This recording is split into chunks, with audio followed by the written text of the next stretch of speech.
So first of all, good morning, everyone. Hope you're doing fine. At this early hour, you have your coffee with you. And we will be talking about a service level indicator, SLIs, service level objectives, SLOs, and error budgets. These are concepts that originate from site reliability engineering. Before we dive in, let me ask you, what is reliability to you? So when I look at the words as they are appearing on the screen, you look at the technical parts. Obviously, you look at the quality of the software, the stability, and the other part is the expectations. I think the user expectations, as you also mentioned. If you think about a typical day in your own life, from early morning to the evening, and look at the services that you're using. So I can give an example. In my previous job, I used to travel a lot domestically between the offices from our company. So we have a lot of offices in Bern and Zurich. And I used the SBB app a lot. And the SBB app became like an extension to my brain because I needed it a lot. I needed it to route myself from A to B quickly. And I wanted to know whether I need to take a bus or an S-Bahn or a tram, or if I could just walk to the train station. So I really relied on this application. And when I look at the words that you put in the cloud, this really also represents my expectation of how the app works, right? I need it to be available. I need it to have results quickly and failure-free, and it has to have uptime. I'd like to continue with a bold claim, and I'm not the first one to make that claim, that reliability is the most important feature of any system. And I chose this color to wake you up, guys, if you're not awake yet in the morning. Essentially, think about all the platforms and services you're using when, let's say it's an e-banking software or it's an online shop. If the system is not there, if it's not available, it's not reliable, then you can have all the features in it that you cannot use because it's not available. So really, reliability is the first thing that you should be thinking about and an important part of engineering a system. With that in mind, we need a certain formalism to think about reliability, think about and talk about reliability in our organizations. And with that, I will introduce the first definition. It's the SLI, the service level indicator. The service level indicator is a quantifiable measure of service reliability. More technically, it is a monitoring metric that tries to, or that corresponds or represents a user goal. So let's go to the examples that I mentioned before. I need to get the schedule from the SBB app. This translates to some HTTP requests to a service, and this HTTP service can be monitored, and I can measure the availability of that endpoint, and I can also measure latency on that endpoint, and I can say, look, this is my SLI because this is essentially the user goal, and I will monitor that.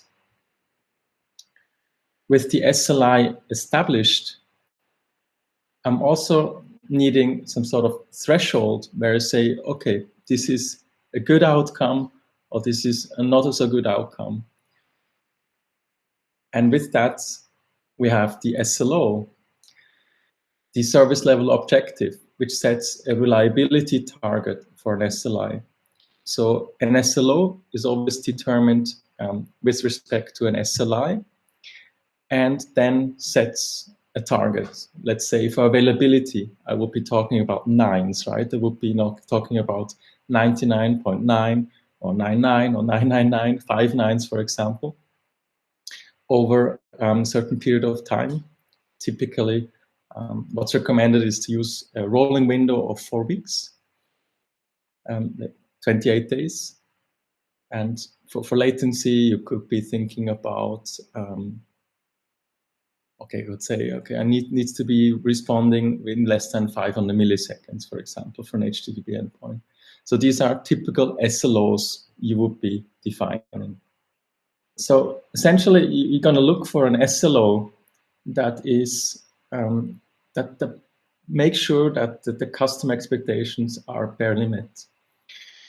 Why do I mention barely met? You do not want to overshoot that goal. When you think about implementing reliability in your systems through redundancy or other measures, obviously that's going to cost you. It's going to cost you engineering time. It's going to cost you more infrastructure investments. You do not want to invest too much. You just want to make sure the customer is happy and not more.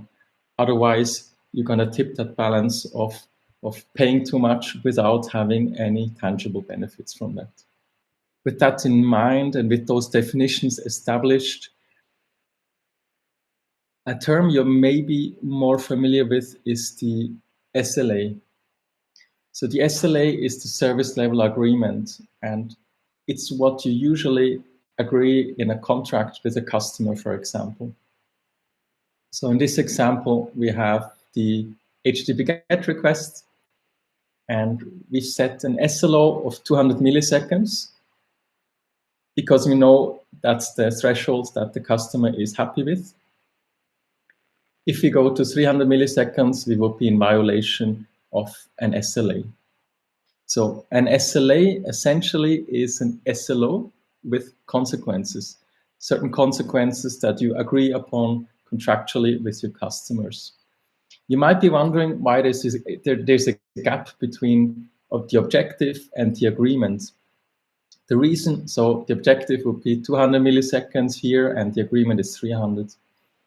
The reason is that ideologically, you try to set the SLOs in a way that you measure the customer happiness.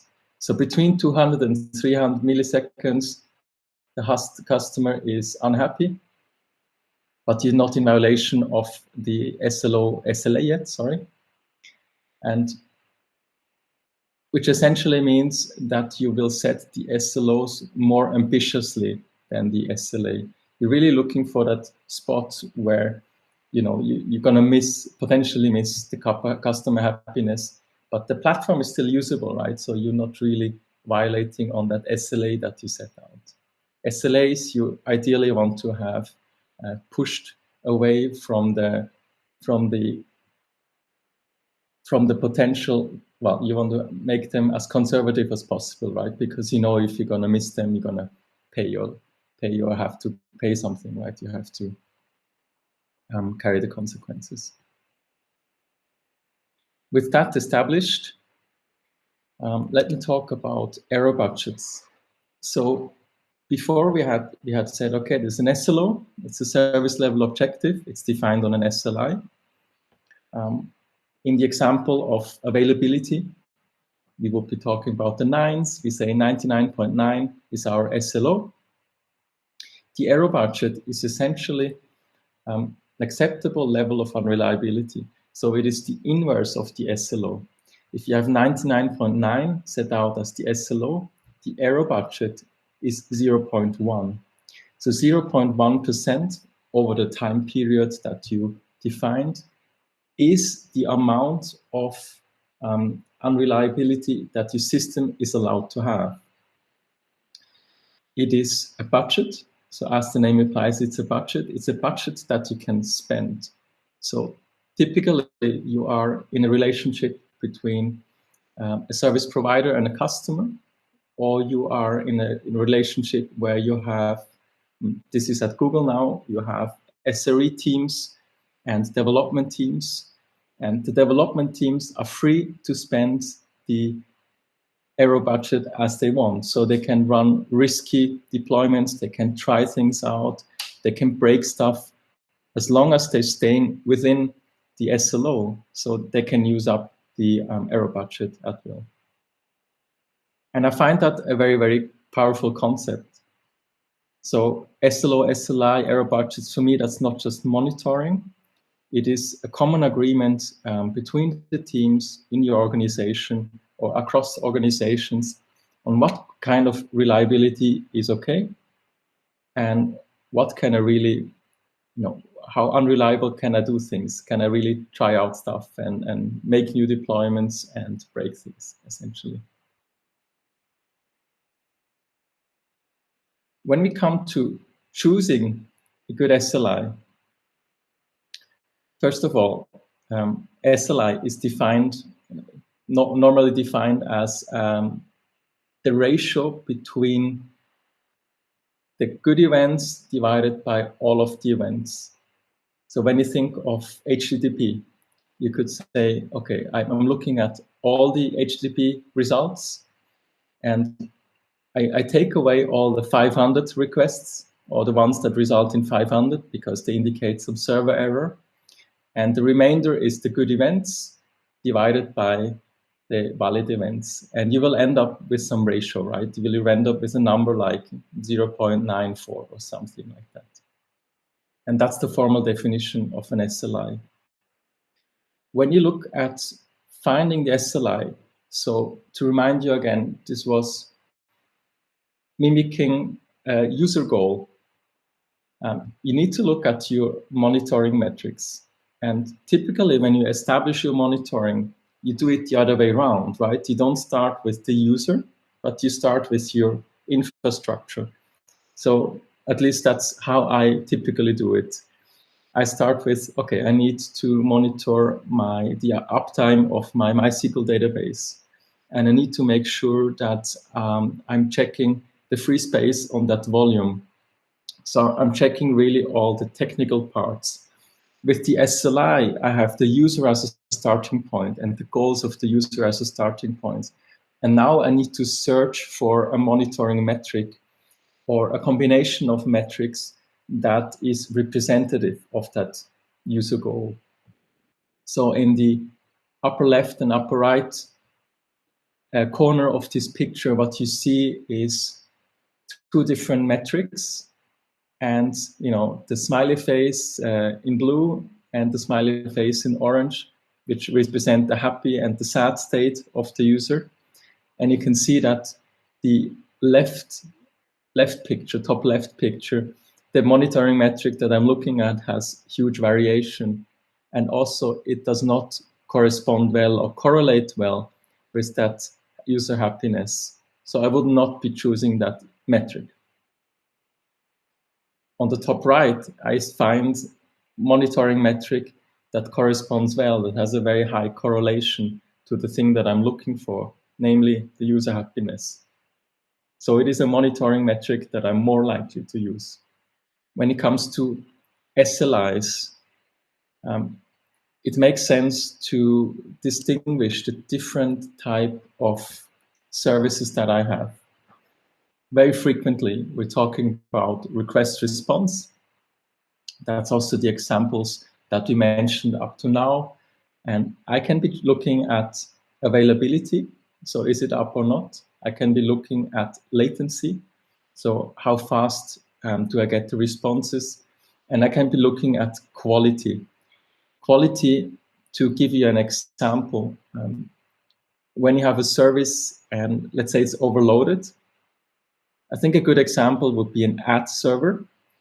If the server is overloaded, you want to degrade gracefully. So you would like to still serve ads, but maybe you're not serving the ads that are personalized. You just serve some ads that you have readily available.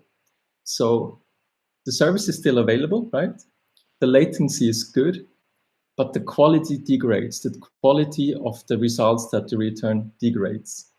And you would be measuring that in a quality SLI. If you have different kinds of services like data processing, typical data pipelines, you can look at coverage, correctness, freshness, throughput. When you have storage, you can look at throughput and latency as well. So really take this menu, look at the service that you have, pick the type of SLI that you need, and go from there. And actually, I have an example for you, so we can go through that together. The example is an online game, a browser-based online game called Fang Faction. And what you're seeing on the top left corner of the page is the profile page. So I can edit, the name, the role, the leader name, and the email address of that profile. And with that, I have the user goal. I want to be able to do that, what I just described. The formal description of this user goal is typically known as a user journey. So on the top right, you see user journey, view the profile page, and you see a short textual description, right? Players can log into their account, etc., etc. And below, you see a sequence diagram. And if you're not familiar with sequence diagram or not used to reading them, the typical way to read them is you first identify the little boxes. These are the components of the systems, like the browser, the server, the content delivery network. And then you read it from top to down, essentially. So the first call is profile some user. Then the result is status code profile page. Then you go to the CDN, gets the static JavaScript and CSS style sheets that returns again, etc. This is really the way you would read it. And this is a good way to describe such a user goal in this format. Because if you remember back to the SLI menu that I gave you, we have a typical request response scenario here. So we could be thinking about availability of the server or the CDN. We could be thinking about latency of the server. And we could also be thinking about the quality of the response delivered. I'm not really sure how you would degrade this particular case. Maybe you could, for example, not show the high scores on the left-hand side. You would still be able to edit your profile, but not be seeing that if the server is overloaded. But these are some of the examples that you could look into to measure in your system. A formal description of these SLIs would then look like this. For the availability, you would say, okay, the proportion of HTTP requests. So remember that SLI is the ratio between the good events divided by the total events. For profile, the username or profile user avatar that have 200, 300, 400, and 429, I think is, forgot what it's the status, measured at the load balancer. So here you recognize really the components of the SLI. It describes what you want to measure, what are the good events, right? 200, 300, 400, and where you measure that at the load balancer here in this case. Notably, this excludes the 500 results that we talked about, the 500 server errors that would be counting into the bad results. Another way to look into, to measure that would be to have a probe user and then having a black box prober, so a synthetic monitoring test that goes for a specific user and probes it every once in a while and gets the result. So you see, for the availability SLI, I already have two definitions laid out. Typically, you will end up with 3 to 5 SLI definitions per user journey. For the latency, same thing. I have this profile user endpoint, and I'm looking at a specific threshold within X milliseconds measured at the load balancer that I want to measure. If you put this all together, you get a template like this. And this is really the template I would suggest you to remember. When you look at our company wiki page, you see exactly this template replicated over and over again. It starts with the user journey, a textual description, what we saw before of the goal, a sequence diagram, It lays out the SLI type according to the menu. It gives you a specification. And here, SLI implementation, just that you can see the structure. SLI specification is the proportion of the homepage requests that were served in less than 100 milliseconds. Then it's followed by a comma, right? As measured from the latency column of the server log. That's the first implementation. So implementation here really is not in code, but in description. The second implementation of the same SLI specification is comma, as measured by probers that execute JavaScript in a browser running in a virtual machine. That would be a second possible implementation of this SLI. The SLO, the objective is that 99% of those homepage requests in the past 28 days, so we mentioned this rolling window of 1 month, past 28 days, served in less than 100 milliseconds. This is, for me, a complete definition of an SLI, SLO, that you can really go and code in the end, right? And in our organization, when we look at code, there are different implementations. Some people use Splunk, other people use Grafana, and to do that, I personally find Grafana easier. I'm less familiar with Splunk, but both approaches work, or other tools for that matter. In summary, we established the SLI, which is a service level indicator, a monitoring metric that is indicative of a user's goal. We established the SLO, a target on an SLI that if barely met, keeps the user happy. Right? Barely met, don't overdo it, it will cost you too much. The SLA is an SLO, sometimes people say SLO plus margin equals consequences. No, SLO plus consequence. SLA is an SLO plus consequences, essentially. And the error budget is the maximum amount of time a system can fail without any consequences, contractual consequences. It's the remainder, or some people say inverse of the SLO. That would be essentially the summary. Do you have any questions? And I think you can unmute yourself. I think that should be fine. Pablo. Pablo has a question. I think Daniel cannot see you while presenting. I can see you now. I need to Alt tab all the time. So Commands tab. Good. Hey, thanks a lot for your presentation. It was the first time I saw these 4 terms explained in such a nice way. I want to challenge one thing. I want to challenge the reliability being the most important quality of a system. And I want to challenge it by asking you, have you ever thought of reliability in a different phase of a project? Like, for instance, during ideation, is reliability important? Or might reliability be more important when a product or a system is already in production? Good point. Thank you for the input. I'd argue that you need to put reliability in from the beginning. So even in ideation and concept, you need to think about the reliability part. Otherwise, you're going to design yourself into a corner and have an unreliable system, right, by design. But it's a good part. Mm-hmm. It's a good point. I don't really know. I don't know. Okay. The quote is from Brent Trainer. Mm-hmm. No. Yes. Brent Trainer. Should have really looked that up. It's a VP at Google who is responsible for reliability of their systems. So obviously he says that. Yeah, and I wanted to pick that up. Yeah. Okay. Then my second question is, in the very beginning, when you let us fill in this Mentimeter thing, we kind of said reliability is an amount of different system quantities.